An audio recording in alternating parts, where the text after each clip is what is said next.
Isang panalo na lang, balik NBA Finals na ang OKC, ang perfect ng pagkakapares kina SGA, Jalen Williams at Chet Holmgren.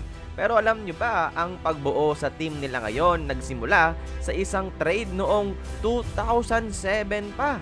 Like the video mga idol at huwag kayong bibitao. Year 2007, kakaupo lang ni Sam Presti bilang bagong GM ng Seattle Supersonics. Ito pa noon ang pangalan ng Thunder bago mag-relocate.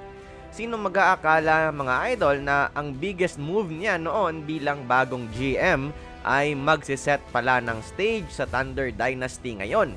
2007, nag-sign and trade siya kay Rashard Lewis papuntang Orlando Magic para makakuha ng isang trade exception.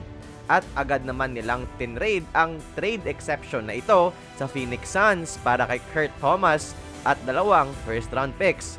Ang isa sa mga picks na yon mga idol ay ginamit nila para madraft si Serge Ibaka noong 2008. This was one of the best picks ng Thunder noon dahil magandang fit si Ibaka sa Westbrook Durant era.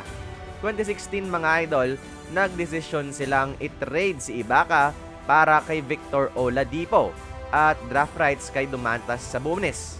Parehong hindi pa all-star form dito si Oladipo at Sabonis, kaya isang taon ang nakalipas, tinrade nila ang dalawa para kay Paul George.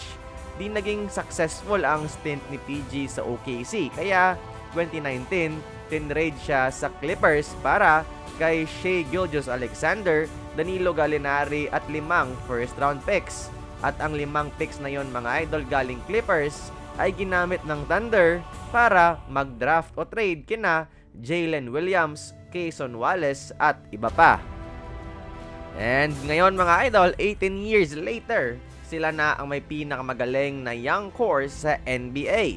At dahil bata pa ang core na ito, bumubuo pa lang sila ng kanilang dinastiya.